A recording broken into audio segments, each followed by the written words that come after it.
Hey guys, Brian here from Connie's Country Living. Just coming to you today to show you the next steps of my live edge wood sign that I have been making. And if you haven't seen part one, head on over and check out part one, because part one will make part two make a lot more sense. Anyways, when it comes to this steps here, if you had seen part one, you would have known that this step here that we're going to start with is something that I've never tried before. But I have watched a few people on YouTube myself, and I think that it's going to work, but you guys are going to be able to see it firsthand just the same as me. Anyways, what the idea is here is that I want this branch to be accented away from the board. And so I want the board to be white, and I want the whole branch all the way into the grooves here to be a nice brown color, much like down here, but I want it to be all the way through. And then I want everything around here, here, and here to be nice, crisp, and white. And then we'll have the burnt black lettering here, and this will be saying faith. And then burnt black lettering here saying trust, and burnt black lettering here saying peace. So anyways, let's get started. So I believe that I should be able to just go along in here with the tape, and this here is painter's tape anyways, so this should be just fine. And then I'm taking the knife here, and I'm just taking the back edge of the knife and I'm running it along there so that I'm getting a clean, crisp line. Alright guys and girls, didn't want to bore you with that whole process, but now I have it all taped out in the areas that I don't want to be stained. And that's the biggest thing when it comes to this, is making sure that all of the areas are taped right off. Everything is nice and tight, and that's why I went along with the knife here, and I just back dragged it along here, and then that way I could smooth out the tape, making sure that it's all nice and tight along the areas. Anyways, it's giving me the jitters.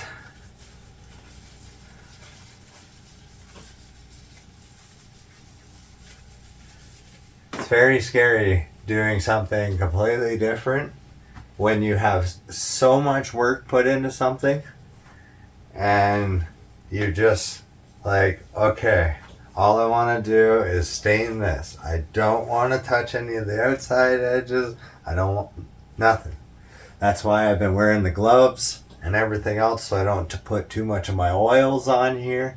And it will be the same as when I start doing the wood burning process. I'll be wearing the gloves as well. And that way, when my hands sweat, I won't be putting it into the wood. Anyways, here we go.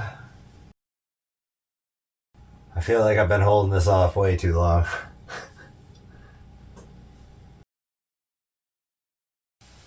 I always put little bits on at a time, and then I turn it around and I wipe it off. As you can see, I'm dabbing it, but then I'm wringing it.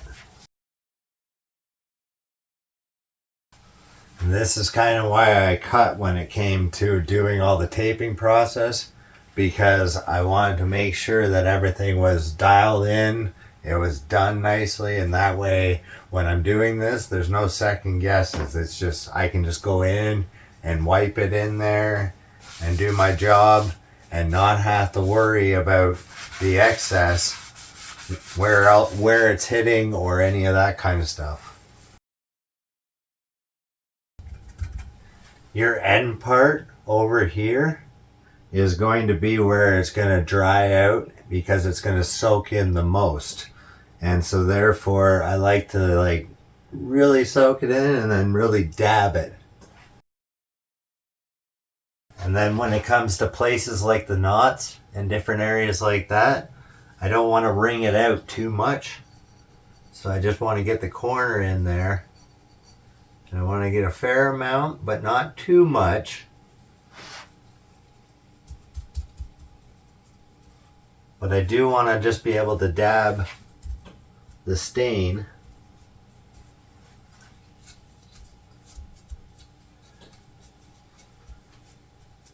into the knots. And that way it will soak right down inside and the drips will go down inside here.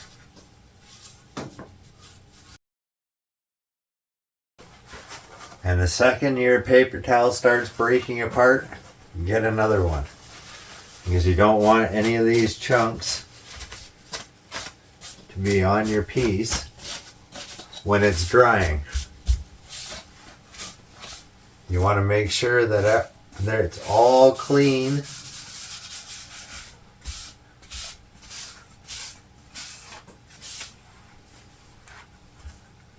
Yeah, see? It's starting to come out real nicely. And now I'm just going to go in around the nice tight areas here and just finish it up. And back in here.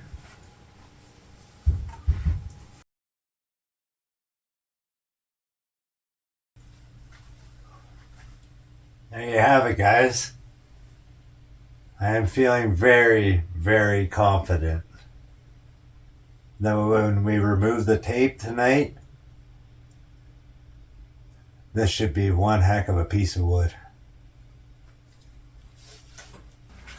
Alright guys, moment that we've been waiting for a very long time. Let's pull this off and see how well we did.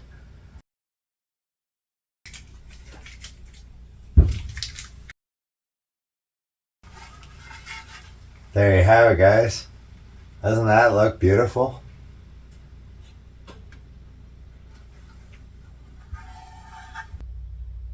So guys, now that we've got that make or break situation out of the way, and I literally mean make or break situation because as I've said plenty of times throughout this video, I've never ever stained the middle of a board and tried to keep the rest of it white ever before. So I really did not know how it was going to pan out. I did have other things to try out, but in the end I found out that the tape ended up working out the best. And then when I was done taping it, I used my knife, as you saw, and then I just kind of creased it in the best I could and made sure I had a nice crisp line all the way through.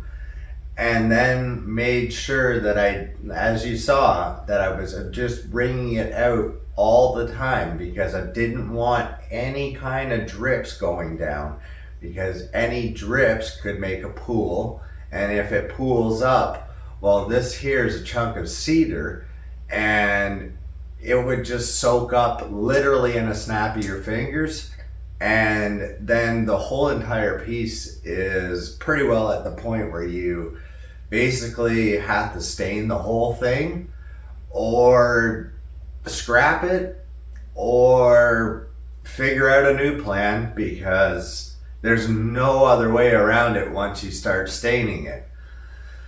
And that's why it's most important, and it's very tedious.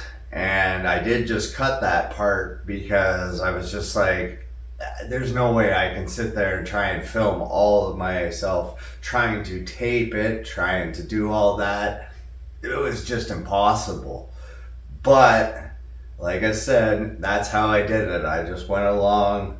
I made sure it was a nice crisp line between the two pieces of wood, the one that I wanted to keep white and the one that I wanted to stain. And again, as I've said throughout this video, once everything is done, you'll see me wearing gloves a lot because I want, until this thing is clear coated, I don't want the oils on my hands to be going into the wood and to be affecting this nice crisp white that I've worked so hard to get it to this point. And if my oils from my hands get into the wood, then when you clear coat it, it will almost look like a stain, just like up here. Anyways, what I'm gonna start with here, and I have all of my instruments out, ready to go. I got my wood burner out, I have that ready to go. My bits are all here for the burner. But the first thing that we're gonna start with here is I have my protractor here. I have a small scale here. I have 3 pencils, and each one of these pencils is a different kind of sharpness, each one of them. And the reason for that is because when I go to put my protractor on here and I go like this, and I try to figure out each individual spacing for my lettering, I don't want to press too hard. So anyways, I guess we'll just get started and we'll see where it goes from there. So the first thing that I'm going to do here is I want to just measure this section out here and this section out here, and then I want to measure this section out here, because these 3 sections will be where my lettering will be in the end. Well, I got my tape measure over here, and I'm just taking the tape measure and we're going to put it at 14. All right, guys. Took a bit of time there to try and really think about everything and try and get all my spacing correct. Just get my brain together where we're going to be headed. So this here's how I start out. I always do my any sign whatsoever. I write out each word, and then I count out the letters. Each one's got 5, so that works out awesome. Our spacing in between here to here, here to here, here and here is actually works out all equal, and that's 14 inches in here, and in which case then we have 2.8 spacing. And so with that, I've already made a mark on my measuring tape here. And so that way I can just take my pencil, and now we go along here.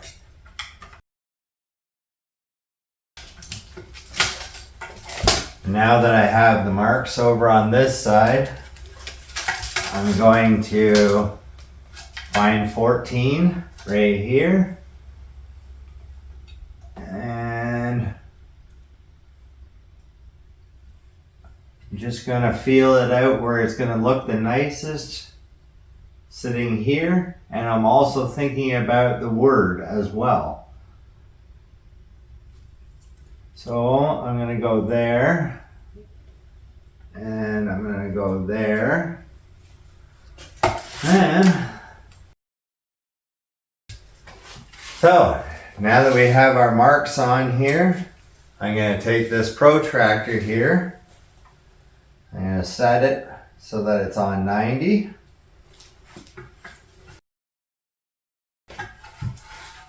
And there you have it. So now, just like you see here, I'm going to go through, I'm going to do it up top here. And then I'm going to start working on my lettering in between each one of these spacing. And then we will start the wood burning process. All right, guys and girls, after lots and lots of trying to figure it out, and erasing and redrawing and remeasuring and all that whole game, because there's definitely nothing with blueprints or set in stone when it comes to this. But anyways, we now have our graph there that you should be able to see. And now we can go with our faith, we can go with our trust, and we can go with our peace up in here. And I'm really, really happy with how this here's turning out. And the next stage, as you will see, is when we're ready for our wood burning process, because as you're noticing, it's rather hard to try and explain what I'm doing and try and vocalize what I'm doing when I don't even know what I'm doing myself. So anyways, like I said, this one's nothing set in stone, it's all scratch. So I think this is going to turn out absolutely wonderful in the end. And well, for you guys, it'll be like a snap of your fingers, and we will be out wood burning and everything else. But for me, I'm sure that I will be taking some time trying to figure out what kind of style lettering I want. I'm pretty sure I want the same style lettering as my welcome sign. And if you happen to have seen that short, I had made a custom Connie's Country Living welcome sign, and that kind of was like a retro gothic style lettering, and I think I'll go with the same sort of style lettering as I did with that sign. Anyways, let's head on over to the next process and get this wood burning going. So guys, just been over here working away on the wood burning, and as you can see, it's coming along quite awesome. But this here has been my entire weekend, literally Friday, Saturday, and Sunday, 10 hours each day just to get it to where you see it here. And right now, I'm just gonna show you a few tips and tricks when you're getting into the edges and when you're just starting to get things cleaned up. And thankfully today, I think I should have this done. So to start with, I'm gonna tilt my table.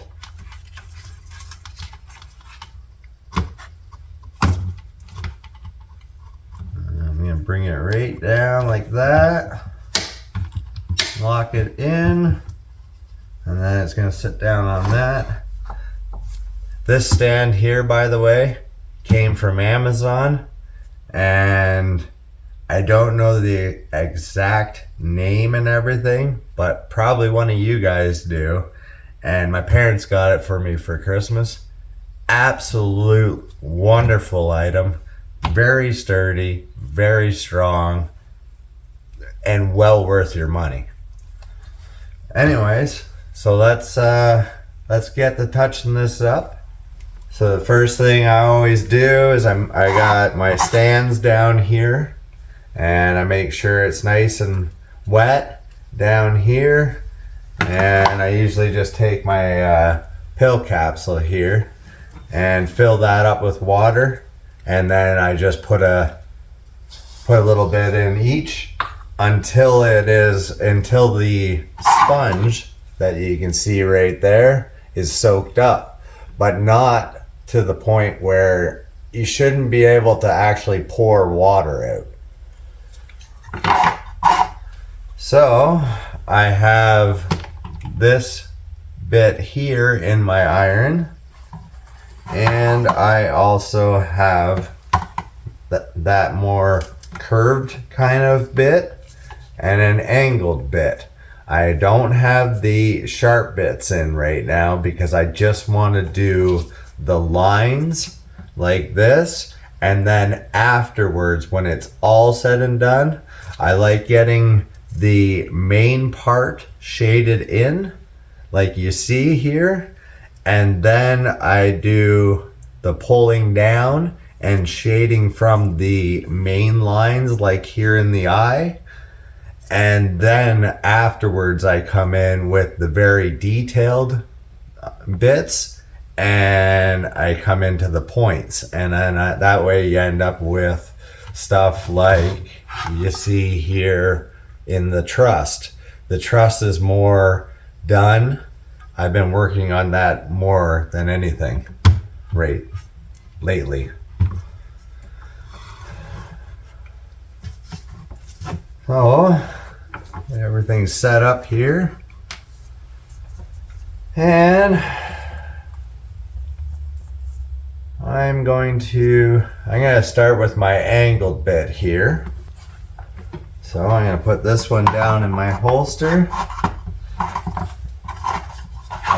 and I always make sure that my cords are not tangled, and then the iron that I'm not using, I slide back, and then the holster and the iron I bring forward.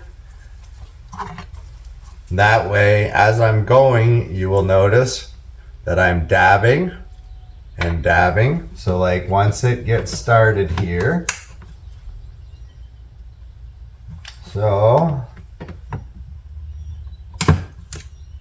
we're gonna go in there, set our temperature. So right now I'm just with the dial, I'm just setting the temperature, and it's got different dial, and usually for a deep burn like this, I'm right up there, like usually 90 to 100.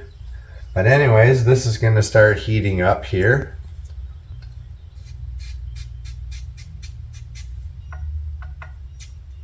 And if you guys can hear that sound,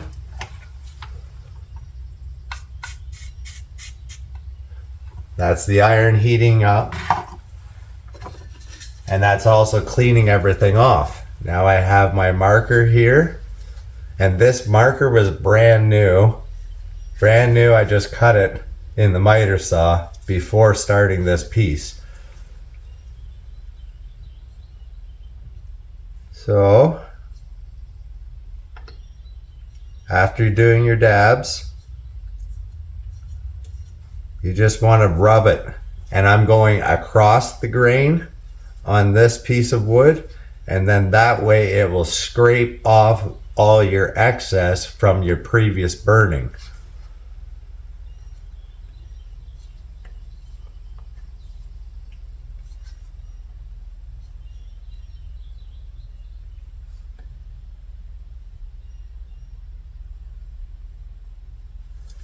All right.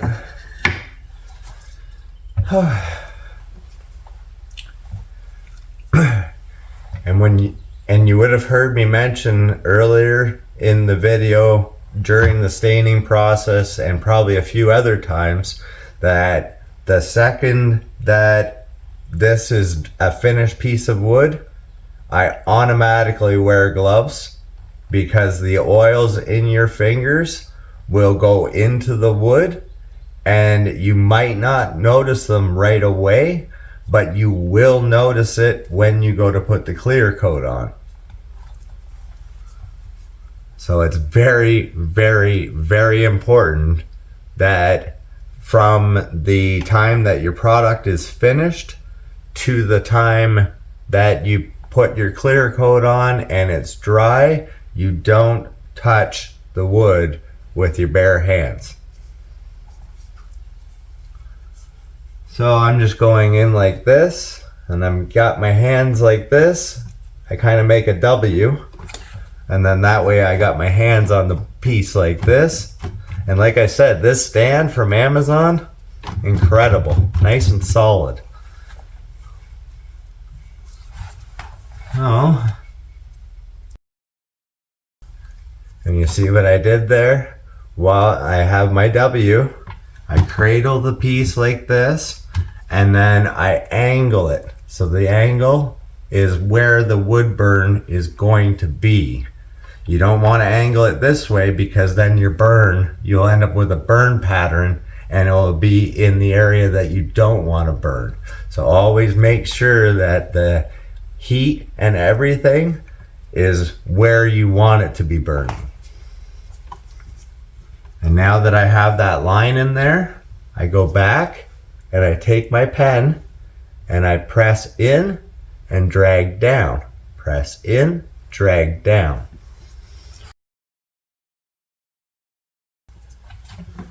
And now that I've got my line burnt in right here and I have it dragged down, now I'm going to switch my bits. So because this machine allows me to, all I have to do is click this button here, dab this to cool down, clean off the bit, put it back in the holster, and then I grab my other one, my screwdriver here,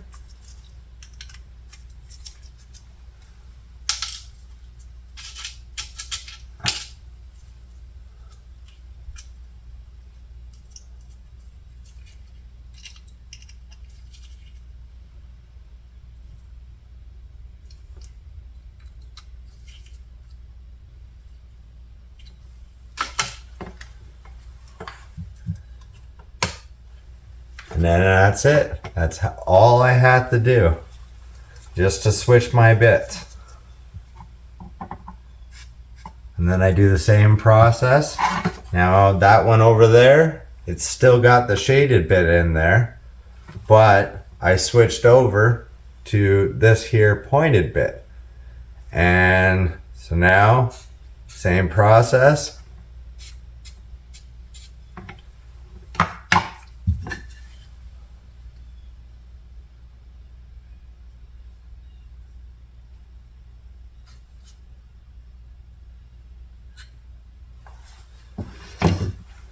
And now we're going into our eye area here, and the same concept as what I set up here.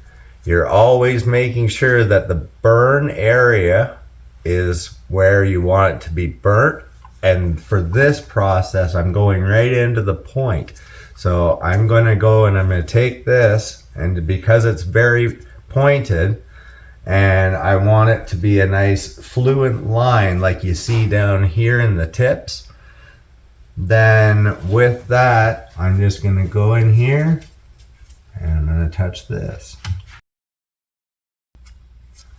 See, now that I have it in the middle of it is mostly burnt on that point. Now I'm going to go back in, and again with the W, I'm steadying everything. I got my wrist down here. When it comes to this too, the reason that you'll see that some of this is more done and some of it is less done, such as the trust, it's all about your angles. So I'm working on the entire piece all at once. I'm not just working on one area. If I have an angled bit in and I'm like, well, right now in the position that my table's in, the setup and everything else, I can still go in and do my H's. And then because I'm working on the whole piece all at once, now I can stop what I'm doing, and because I have two irons, I just stop and I switch. And I dab that to cool it down. I drag that there.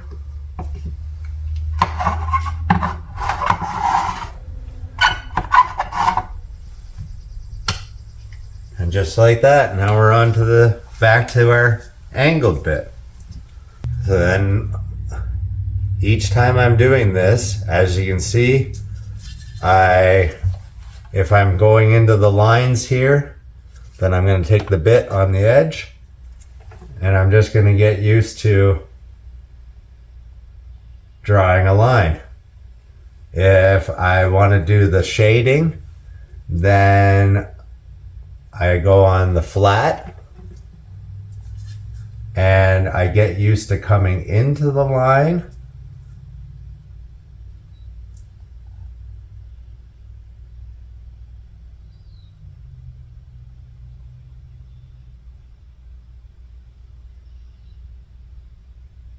And I get used to that. So I get used to dragging it back, but not allowing the burn to go forward.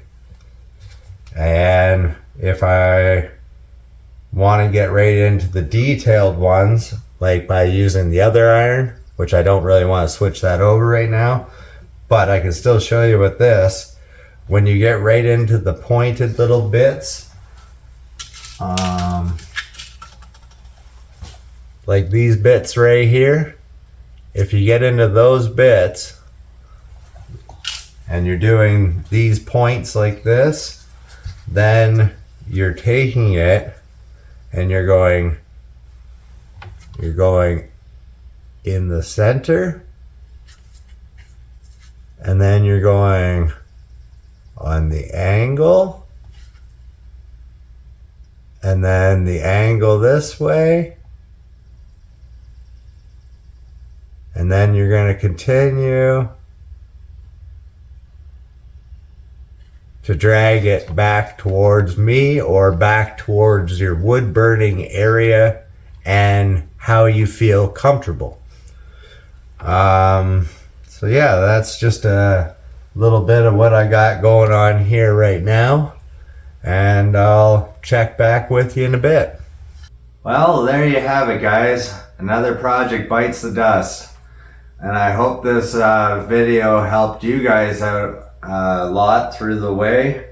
And I'm very pleased at this sign and how it turned out.